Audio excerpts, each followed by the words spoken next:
मेरी जॉब में 20,000 तनख्वाह थी। मैं मेट्रो में जॉब करता था, स्टेशन मैनेजर था। कारोबार देखा जाए ना तो हमारे नबी का भी कहना है कि कारोबार को ज़्यादा तरजीह दो, क्योंकि कारोबार जो है ना 90% आपको उजरत देता है और सैलरी आपको नहीं देती। सैलरी आपको उजरत नहीं देती, वो आपको कर्ज़ई बनाती है। मैं 32 घंटे तक भी चला हूँ वहाँ पे ड्यूटी के लिए। अस्सलाम वालेकुम नाज़रीन, डबल एम न्यूज़ के साथ मैं हूं आपकी मेज़बान रुकैया बग। नाज़रीन, बड़े बुजुर्ग कहा करते थे कि कारोबार चाहे छोटा हो या बड़ा, लेकिन अपना हो तो बहुत फ़ायदा होता है। लेकिन खैर, अब तो हमने बड़ों की बातों पे कान धरना ही छोड़ दिए। आज मैं आपको एक ऐसे शख्स से मिलवाने जा रही हूँ जिसने अब तक एक छोटा सा कारोबार शुरू किया, वो भी अपनी जॉब छोड़कर। चलिए आइए उनसे जाके बात करते हैं। अस्सलाम वालेकुम। वालेकुम सलाम। सर, अपना नाम बताइएगा पहले। मेरा नाम मोहम्मद नदीम है। अच्छा मोहम्मद नदीम साहब, हमने सुना है कि आपने ना अपनी जॉब छोड़ के और ये अपना बिजनेस स्टार्ट किया है, तो हमें बताइएगा कि जॉब क्यों छोड़ी।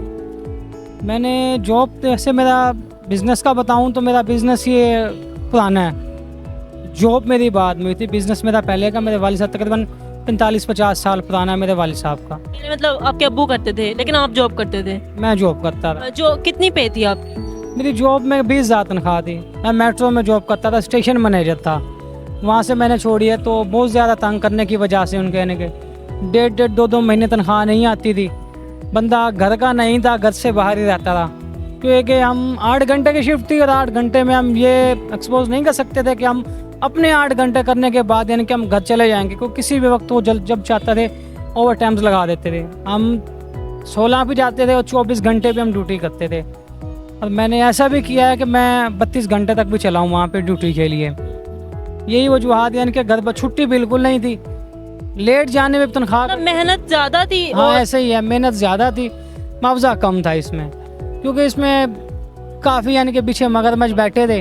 हालांकि गवर्नमेंट तरफ छुट्टी आज भी अलाउ है, गवर्नमेंट के कागज़ों में छुट्टी आज भी अलाउ है। और तनख्वाह का भी यानी कि जो गवर्नमेंट तनख्वाह पॉलिसी के तहत चल रही है 37,000 पे, वो आज भी गवर्नमेंट कागज़ों में। लेकिन इस टाइम भी मेट्रो के लड़कों को वो तनख्वाह नहीं दी जा रही, क्योंकि मेट्रो में इस टाइम ज़्यादातर जो तबका काम कर रहा है उसमें जो उनकी अगर रिहाइश के हवाले से बात की जाए तो वो ज़्यादातर जो है किराए के मकान पे रहने वाले हैं। बाकायदा इनके मेरे साथ के मेरे अपने जो थे, मेरे साथ मेरे सीनियर जो थे, मेरे जूनियर थे, काफ़ी इसमें किराए के थे यानी कि। और बहुत से लड़के यानी कि हॉस्टल लाइफ से, आउट ऑफ सिटी से बिलोंग करते थे, तो जिससे उनको ना काफ़ी तंगी होती। तो 20,000 में घर का खर्चा आप कैसे चलाते थे? मतलब क्या राशन होता है, घर का खर्चा होता है, बच्चों का खर्चा होता है, वालदैन का खर्चा होता है, तो 20,000 में ये सब कैसे होता था?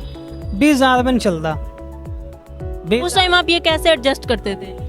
मैं इसमें यानी कि अपनी सैलरी को डबल करता था यानी कि 8 घंटे ड्यूटी थी तो मैं डेली वेजेस पे 16 घंटे काम करता था।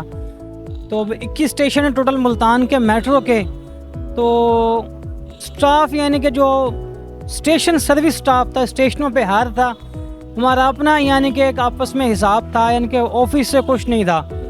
यानी कि किस स्टेशनों पे जब भी अगर कोई लाजमी होता था, कोई ना कोई लड़के शार्ट होते थे, तो हमारे यानी कि नेटवर्क के हिसाब से हमें पता चल जाता था। हम बता देते थे फलां स्टेशन पर लड़का शार्ट है, वो अपनी ड्यूटी करवाना चाहते हैं कि उसकी वो पे करेगा, तो यानी डबल ड्यूटी करके अपने घर का खर्चा पूरा करते। हाँ, लेकिन वो भी नहीं होता था, क्योंकि उसमें कुछ ना कुछ मेरा अपना जूस का भी सिस्टम चलता था। फिर मुझसे छोटे 2 भाई हैं, उन्होंने भी अपनी स्टडी को क्या नाम है स्टॉप किया, वो भी काम पे लगे हैं। आपने ये कब सोचा कि जॉब छोड़ के ना मतलब आप अपना बिजनेस स्टार्ट करें, वो भी गन्ने का जूस का, मतलब प्रॉपर टाइम आप इसको दें? ये आपके जहन में कब से आया और कब से आपने ये बिजनेस स्टार्ट किया? जब लास्ट टाइम मैंने अपने जॉब को एंड करना चाहा, मेरे वालिद नहीं चाहते थे कि मैं उसको स्टॉप करूं, कहते हैं चलता रहा, लेकिन मैं नहीं तो लोग ये समझते हैं ना कि जॉब में शायद ज़्यादा फ़ायदा होता है, बिजनेस गन्ने के जूस में क्या ही प्रॉफिट होगा। कारोबार देखा जाए ना तो हमारे नबी का भी कहना है कि कारोबार को ज़्यादा तरजीह दो, क्योंकि कारोबार जो है ना 90% आपको उजरत देता है और सैलरी आपको नहीं देती। सैलरी आपको उजरत नहीं देती, वो आपको कर्ज़ई बनाती है। क्योंकि हमारे मुल्क में पाकिस्तान में छोटे तबके को वो सैलरी नहीं दी जाती। बाकी सैलरी तो दूर की बात, वो आज के दौर में जॉब्स नहीं मिलती। मैं अगर कभी रहा तो फिर आपसे मुलाकात हुई तो मेरे पास कुछ ऐसे एविडेंस पड़े हैं जो मैं दिखाऊंगा और आप भी शौक खा जाएंगे, क्योंकि मैंने अच्छे डिपार्टमेंट मैंने अप्लाई किया है। वैसे इस आपका जो गन्ने का जूस का बिजनेस है, इसमें आप कितना आपको प्रॉफिट होता है, कितना आप कमाते हैं? इससे आप अपने घर के 8 अफराद का पेट पाल रहे हैं इस गन्ने के जूस के बिजनेस से, तो इसमें कितना प्रॉफिट होता है आपको? मैं आपको बताना चाहूँ कि पुराने बुजुर्गों की कहावत है, सारे जवाब उसमें है। तो वो कहते थे ना, एक कमाता था पूरा ख़ानदान खाता था, वो आज भी है। अगर आप हक हलाल से कमाए ना, तो एक मजदूर करने वाला शख्स है ना, वो भी अपना पूरा घर चला सकता है। और अल्लाह का शुक्र है कि मैं आज भी एक मशीन है। वैसे तो मेरे छोटे 2 भाई कर रहे हैं काम, वो प्रोफेशनल पिज़्ज़ा के इनके कारीगर हैं, कुकिंग में है। एक छोटा भाई मेरा इस टाइम केपी के डेरा इस्माइल में है, दूसरा यानी कि मुल्तान में, मालूम मुल्तान में पहले अलकैफ पे था, अब वहाँ पे एक नया ब्रांड ओपन हो रहा है जिससे वो वहाँ पे शिफ्ट हो गया है, तो कुछ दिनों में वहीं चला जाएगा। तो सिर्फ उनसे काम करवाने का ये मकसद है मेरा कि वो अपने आप को आने वाले टाइम में स्पेंड कर सकें, डिपेंड ना हो किसी पर, इंडिपेंडेंट रहे। हाँ। ये गन्ना आप किस तरह लाते हैं, मतलब कितना लाते हैं और दिन में कितना सेल होता है? ये ना मैं केजी के हिसाब से, इनके मनों के हिसाब से आता है गन्ना। तो डे वर्क पे होता है कि गन्ने की क्या खपत आती है इस पे। जैसे कि मैं आज की बात करूँ, मौसम ठंडा था, तो इसके मुतालिक मौसम ठंडे पे भी तो हम जो खाने पीने पे आ जाए ना, तो हम बड़े लूजलेस हैं, क्योंकि हम खाने मौसम की जो चीज़ होती है ना, सराकी की मिसाल है, गाल वेली थी तो फल मौसम था, तो हम जो चीज़ टाइम की होती है वो नहीं इस्तेमाल करते। अब जैसे गन्ने का जूस आ रहा है, इसका टाइम स्टार्ट है, हम सर्दियों में से जितना ज़्यादा पियेंगे ना, तो इसमें काफ़ी बीमारियों का इसमें अच्छा रहता है। जैसे अब डेंगू है, मलेरिया चलेगा, को काफ़ी यानी कि ऐसे जो होते हैं देहात के लोग, उन्हें यरकान की काफ़ी शिकायत रहती है, डेंगू की। तो जूस यानी कि जूस पीना और इसके खाने में ना फ़र्क है। जूस पीने में खाने में फ़र्क है।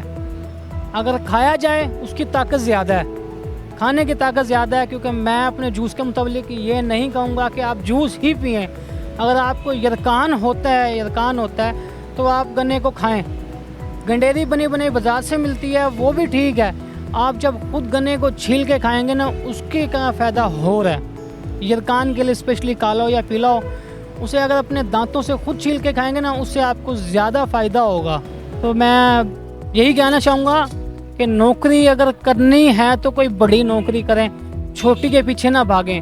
आज का दौर ऐसा है, अगर किसी आप जितने मर्जी बड़े इदारे में जाए ना काम करवाने के लिए, वहाँ पे यानी कि आपका सोखे से काम नहीं निकलता। हालांकि वहाँ पे आपका काम बड़े अफसर के पास से निकलेगा, वहाँ का सफाई वाला भी होगा ना, वो आपका एक चुटकी बजाने के मुतालिक आपका काम हल कर देगा।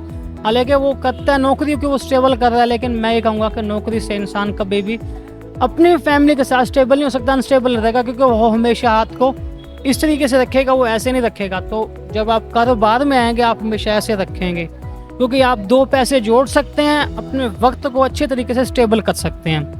चलें, बहुत शुक्रिया नदीम भाई। जैसा कि आप लोगों ने देखा कि जैसा कि हमारे मुल्क के हालात है ना, मैं एक ही चीज़ कहना चाहूँगी, लोग कारोबार करने से ना बहुत शर्माते हैं, छोटे मोटे कारोबार करने से। अब जैसे नदीम भाई आप सबके सामने एक मिसाल है, उन्होंने एक छोटा सा कारोबार शुरू किया गन्ने के जूस का, लेकिन उसमें उनको कितना फ़ायदा हुआ, कितना फ़ायदा पहुँचाया इस कारोबार ने। तो मैं आप सबको भी यही कहना चाहूँगी, जिस तरह के हमारे मुल्क में हालात है ना, कारोबार करें। ये ना देखिए कि कोई कारोबार छोटा है तो बड़ा है, छोटे से छोटा कारोबार भी करना पड़े तो करें। मज़ीद ऐसी वीडियोज़ देखने के लिए देख रही है AAM न्यूज़।